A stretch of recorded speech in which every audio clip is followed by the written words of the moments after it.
to these women. You know what I'm saying? I don't know. I don't want to really get into all because it's, like he says, it's a whole another show, a whole another show. So I don't want to get into it too much. But I think, but my question though is even him beating Cassie, you know what I'm saying? And apparently that wasn't the only time he beat her, and they allege he beat Kim Porter, You can kind of go. So my point though is he's gonna be out soon, in my opinion. He's gonna be out, and he's gonna be wanting to make music. And as independent artist, it's kind of like a stock. It's like Diddy's stock is so low, you might have a chance to work with him a little bit easier. You might have more access to him. So no, seriously, straight up. Stock.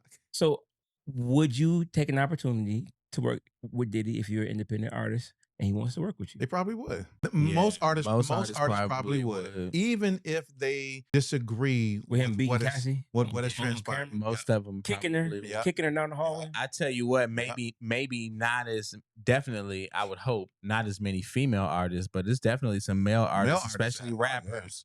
That they saw some rappers become very successful under Diddy. They're gonna take that. They're gonna run with that opportunity. Yeah, unfortunately, but. Yeah. But even from but I don't think he's doing music like that no more. I don't think he cared nothing about music. I looked it up. He don't have no artist signed to him and hasn't had for several years. Oh no, he had Stacey Barth. They just ain't really blew. Stacey Barth, French Montana was over there. MGK. When this happened, there's nobody signed to him. And as a matter of fact, that's technically none of his labels. He offloaded everything. Everything was actually vacant. He started the Love label just so he could release his own album. That was the only reason, because he didn't want to release it under somebody else's umbrella. Yeah, he offloaded everything. I looked it everything. But I'm saying he got forced to do that. What I'm saying is, he still offloaded that thing. He's gonna go back. Mark my word, he's gonna go back into music. In some way, fashion, or form. I can promise you that. Even if it's from a behind the scenes level, I think he wants a piece of that action. So my question is, as an independent artist, would you take an opportunity to work with him? I'm sure they would. I'm sure. Would you, if you were an independent, let's say he started. If I was an independent artist. Let's say Diddy got control of Revolt again, and he was, or let's say he started a new media company, and he wanted to sign a podcast. Yeah, his own media company. He come to you, he's like, I got that bag. Yo, Playboy, I like that indie Unplugged. I got that bag. Hey, get that bag. Take that. No, you laughing, but I'm asking a serious question. So we had a real question. So we had this.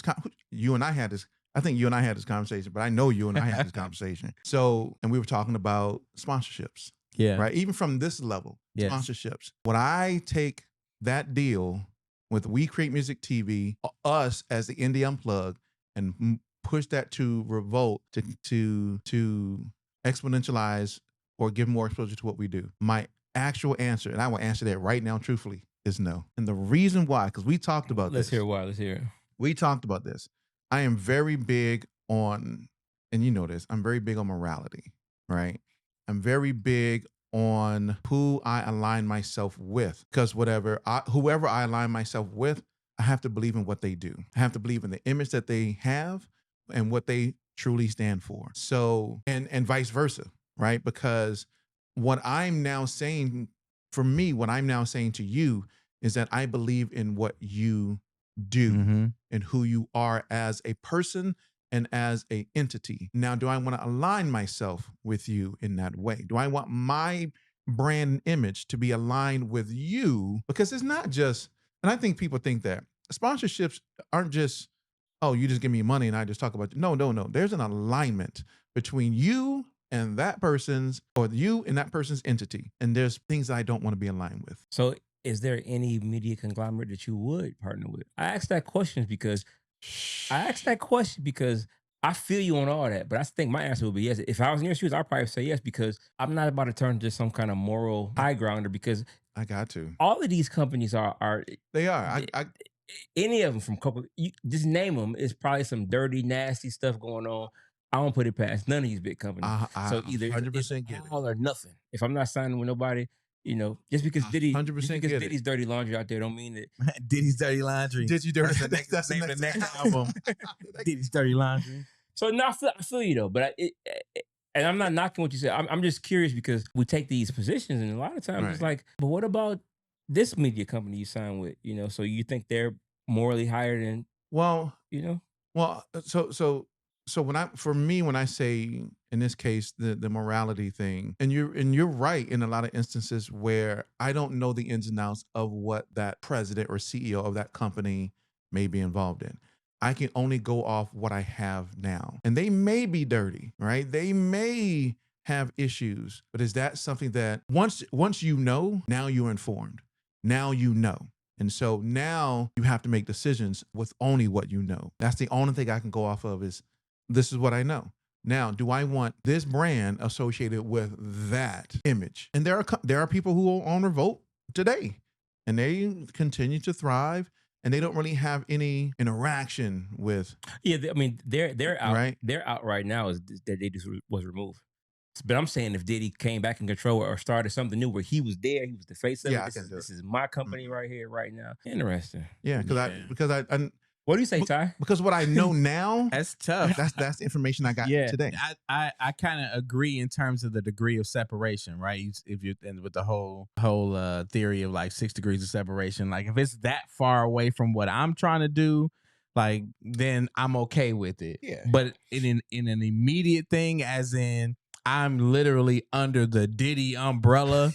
Pause. I would not be okay with that. Farnsworth holding the umbrella. Farnsworth Bentley. Yeah, Farnsworth is out there, pop locking and holding the umbrella. I'm not getting up under that umbrella. Yeah. It's too close to the issue. Yeah. And like you said, most of these companies, all of these companies, are into something that may not align with you from an integral standpoint or morality standpoint. What about 5 years from now when you clean up his image a little bit, or 10 years from now? Well, I always believe there's forgiveness. I always believe there's redemption. I try to cover all the bases. I always believe there's mercy to be extended. And so if his image went through a revamped and he turned, I'll use the word repented, right? If he turned, I mean, that's what repentance is. But if he turned and there was new behaviors, new actions, new everything. That's the epitome of corporate hypocrisy and phony. Of course they're going to say the right things because they want you. Well, you can say, you can always say the right thing, but I need to see the proof is in the pudding, in the jello. I'll look at this. Remember Tabitha Brown had an issue with Target because she has her brand. Her brand's in Target, right? Yeah. But remember when Target first announced that they were going to cut back all their DEI, and we're gonna boycott Target. And Tabitha Brown is like, "Hey, y'all, wait a second, my products are exclusively in Target," and it was like a big issue with her, Down with Target, and it's kind of like. That's just the game that's the kind of game you play. That's the game you play when you get in bed with these. But Target wasn't the only organization that did that. I'm talking about No. I'm just saying that, like, for me, I thought that was the hypocrisy, was that they went after Target, but Target probably was the most vocal. Walmart, but they weren't the only organizations that did it. Their list, because I did my research, because I took offense to the whole. They weren't the only one. They have people in a Black community that did their due diligence that will give you a friendly list. Here are all the companies that, as a precursor to Donald Trump's coming in office, removed already. And here are the ones that refuse to do it. So spend your money here. Costco, for example. I went out and got me a Costco membership. I stopped going to Target, Walmart. But it's there. Like it's a clear line. Now, of course, to your point though, what if Costco wake up tomorrow and say, then when I'm, so I get where you're coming from, but it's something to think about though. It's something to think about because these companies, you get in bed with them, you really don't know. Like, you don't know. And that's why I said you can only operate off of the information that you know at that moment. But once you know, now you have decisions to make with the information that you know. And so I can no longer walk around with innocence and blindness to things because now I know. I know what you do and what you stand for. If I never knew any of that, then I don't know that. But once it comes to light, then I go, what am I going to do with this information? Do I continue this partnership? Do I continue to work closely with you? If you did start a new media company and you said, hey, we want to bring your brand to it. And he said, look, I'm not, like he said in that one video, I was messed up back then, Playboy. Hey, Playboy, come talk to me in 3 years. I don't even remember who I was on drugs. I don't even remember who that man was. I'm a new man now. Praise God.